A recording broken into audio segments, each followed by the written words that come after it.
Telling you, most Americans, and by most Americans, I mean mostly so-called white Americans, they get all sorts of negative emotions when I talk about the dismantling of America, the decline of America, the collapse of the United States, and so forth. They get sad. They get hopeless.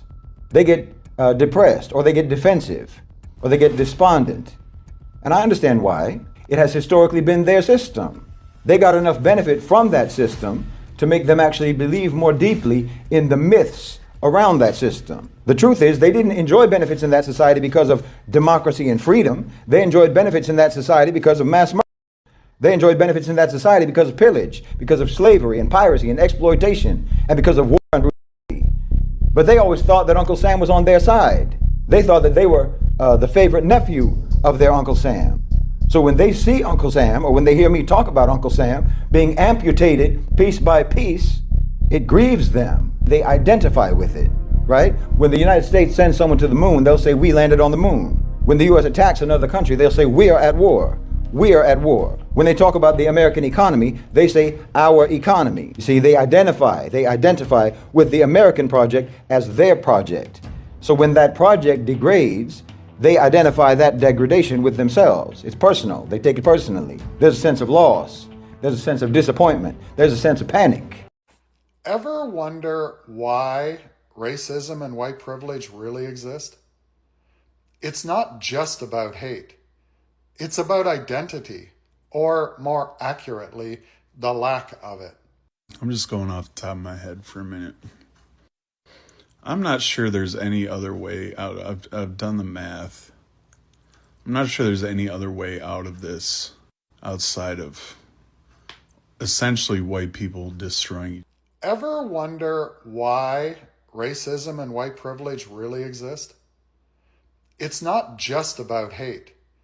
It's about identity, or more accurately, the lack of it. See, one of the biggest problems with decolonization is, what do you do with the colonizers? It's a fair question, especially if, like me, you live in a country built on colonization. Because we, the descendants of settlers, are stuck in this strange identity crisis. We've lived here for centuries, but we've never actually belonged to the land we're on. We treat it like a trophy from some conquest that never really happened. We ravage, strip mine, harvest massive tracts of timber, and we pollute this land with barely a second thought. We do that exactly because we never really connected to it. We exploit it because it's only valuable to us as a commodity for our personal gain. And then there's the purposeful erasure of tens of thousands of years of indigenous history and the harm we've caused the delicate balance of nature and its animals since colonization. It's further clear evidence of that fact. At the same time, colonizers don't have any connection to their ancestral lands either. For example, my ancestors hail from Ireland and Germany, and I know very little about either of those countries. I can't even imitate my genetically native Irish tongue or speak German. I have no connection to Europe. Not culturally, not spiritually, nothing. That thread was cut a long time ago. See, colonialism didn't just erase indigenous connection to the land, it also severed ours to anywhere else. So if we don't belong to the land we live on, and we don't belong to the lands we came from, who are we? That's why colonial identity so often shows up as either overt racism or indignant privilege. Because when your identity is paper thin, you lash out at anyone who challenges it. And I'm sure the comment section of this video will prove that point nicely. But deep down, colonial people want to belong. That's why we obsess over ancestry tests and family trees. We're trying to build a history that was erased to justify our own. Because identity, like culture, is built on history. But colonial countries are continually erasing their history to prop up the justification for colonization in the first place. We delete the history to maintain a fake identity. But no identity can grow because we keep deleting our history. So colonial identity never grows deeper than surface level, or what I like to call the sports and barbecue culture. Our real history is full of horror and hate, which we bury shallow and keep pretending it isn't there. And that open wound is left to fester and poison every generation that follows. But here's the hopeful part. It doesn't have to be that way. Decolonization and land back doesn't mean pack up and leave. They mean show up differently. They mean acknowledging that real history of this land, the pain we've caused, and building a system that values justice over dominance. Because if we do that, if we finally stop hiding from our past, maybe we'll all stop wondering who we are and start building a future where everyone actually belongs. You know, I'll never forget the day a white buddy of mine said black people don't deserve equality because they could never get enough. And that's true. White people are actually scared of equality. That's just how racist we are as a people. And it's not just that one person. White culture in general. Probably I would say most white people, when they hear the word equality, they fear that white people will be oppressed because brown, black, and indigenous people might actually get what's fair and just. That's just how racist we are. And we're so obsessed with the idea of not having equality in America for black, brown, and indigenous people that we don't have health care, that we don't have economic equality. We don't have reasonable gun laws. Our liberties are being stripped because we have a fascist, racist, white supremacist regime in office because we are so scared of equality. We're so scared that black and brown folks might become the majority one day. That we had a black president, and now we've got to have a white supremacist president. That's how scared we are of equality. That's how racist we are as a people. Go to the root of America's problems, the root of the white man and the white woman, their problems, and America and the world.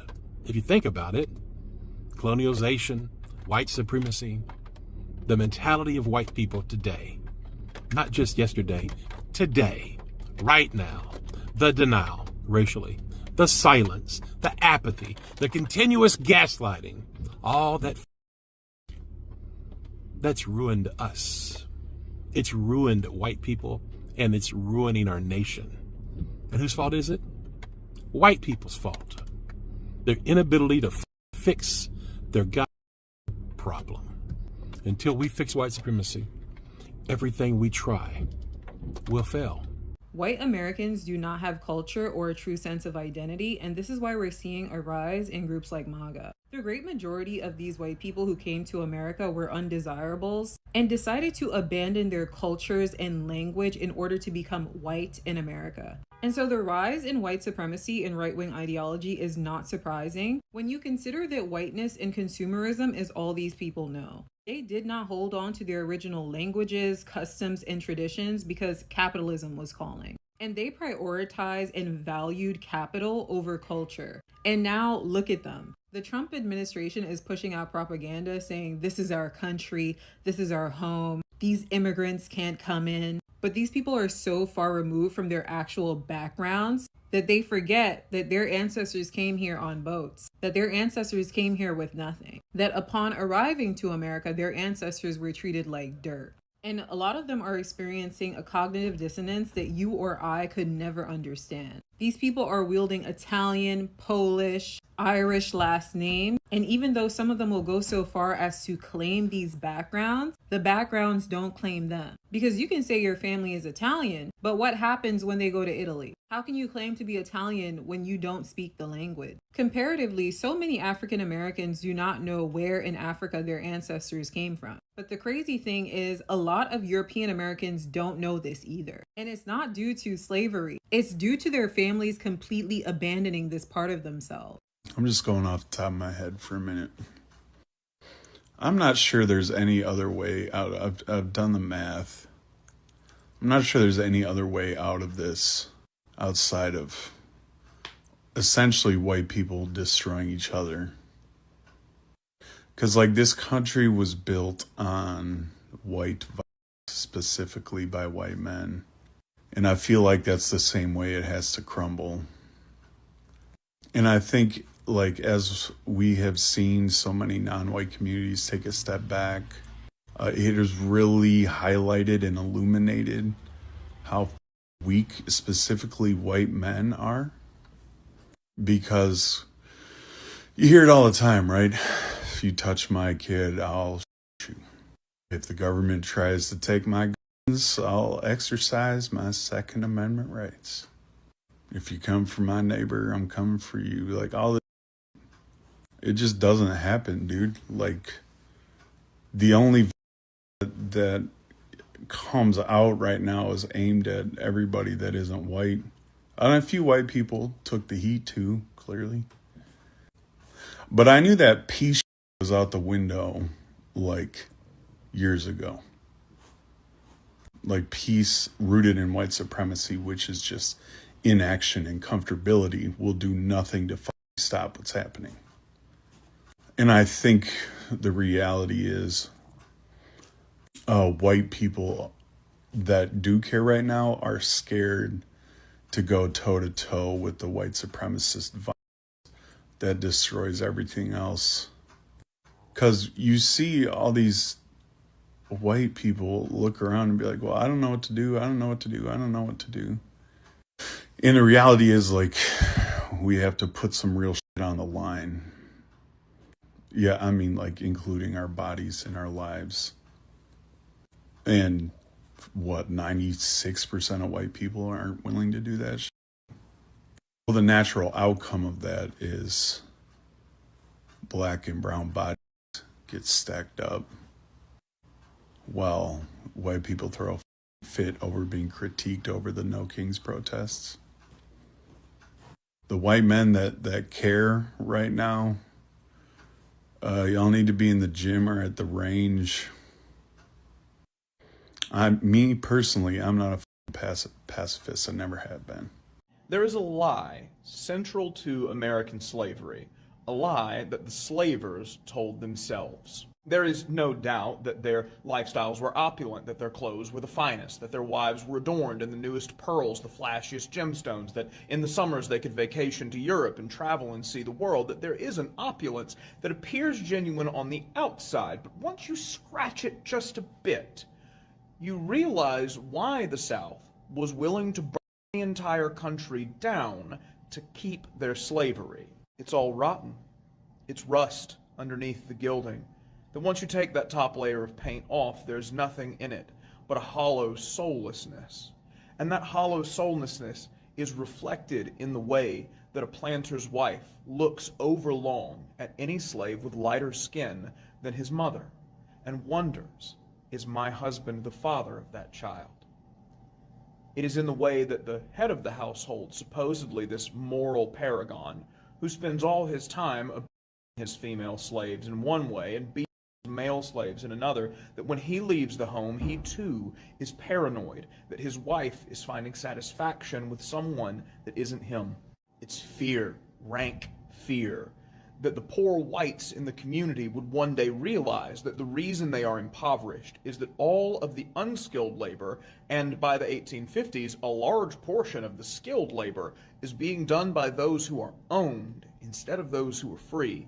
That rather than compete with their peers of multiple ethnic backgrounds for jobs and their merit would guide them, instead, that poor white man must understand that his job must be sacrificed on the altar of slavery, and if he figures that out, he might set the system on fire. It is the understanding, persistent above all others, that there is no liquid cash to spend. There is wealth, plentiful wealth, but that wealth is tied up in land, in human bodies, in the manor, in the tools, in the cotton, but not tied up in money. And so the liquid cash, the capital that these planters would spend on their lavish vacations, fine suits, and the best cigars, are taken out on loans, asset-backed loans, where their house is the collateral, where their slaves are the collateral, where their land is the collateral. That if the system changes, or God forbid, the system ends, their wealth and prominence dies with it. And so they concoct lies. First, lies that they tell themselves, that of course that child with lighter skin doesn't look like my husband, even when he does. Of course, my wife, who looks overlong at one of the house servants, doesn't mean anything by that, because she can't. Of course, the white men in my employ love me, respect me, value me, because they must. Of course, the slaves are happy here and wouldn't rip us apart if given the opportunity for all the pain we visited on them, because they must be. And so when it is Abraham Lincoln who ascends to the presidency, he is the tyrant for the South. He is here to steal your property and take your business and your home, not because he is, but because he must be. Thank you so much for your time. I hope you enjoyed the story. If you did, hit the button so the algorithm brings you back. See you next time. So a liberal or a centrist might agree with you that capitalism is destroying the planet, but then they'll look you dead in the eye and say, well, just show me one place in which socialism has ever worked. This is a rhetorical challenge naturalized by 75 years of propaganda. It feels earnest to the people who utter it. And the standard response from Marxists could be better. Often, it's merely to flip the question. Show me one place in which socialism has been allowed to flourish free from attack. I believe a better strategy involves showing why capitalism makes it impossible to know important things, like how socialism is working or not working, and then to give a concrete example, like this one. In September of 1973, Augusto Pinochet was installed as leader of Chile via a CIA-backed military coup. Now, before the coup, Santiago was South America's most concentrated site of radical left intellectual production. There were 5 think tanks in the city that hosted an international network of Marxist economists and sociologists who had an amazing lab at their disposal because they were working in dialogue with Salvador Allende's socialist government. Santiago was a research hub for scholars from North America and Europe, and Latin American scholars shared their findings abroad. They were working on something called dependency theory, which described how wealthy nations developed through colonialism, but then underdeveloped their former colonies through debt, forcing them to send surplus back to the core. Pinochet destroyed this research ecosystem. Research centers were closed within hours of the coup. Researchers were killed, imprisoned, or scattered across Mexico, Europe, and Latin America. He appointed retired military goons as rectors of universities. Troops tear-gassed campuses, violently arrested students, and destroyed lab equipment. Then there's the case of Orlando Letelier, a Marxist economist and diplomat under Allende. After the coup, he fled to Washington, D.C., where he worked in academia until 1976, when agents of Pinochet's secret police killed him in D.C. with a car bomb. This was one of the first foreign state-sponsored terrorist attacks on American territory because a CIA-backed right-wing dictator didn't like this guy's research on the flow of capital in Chile. So if you give an example like this, it still might feel remote to the centrist. But then you can say, capitalists and fascists never want people studying what's happening. Have you heard of all the medical, environmental, and climate scientists Trump has shit-canned? And they might recognize this because many pride themselves on being well-informed. So you can show that capitalists don't want people to know important things. They don't want anyone to know how socialism works, just like they don't want anyone to measure rises in disease or pollution or atmospheric heat. And if you really want to drive the point home and level it up, you can ask, do you know how many journalists the IDF has killed?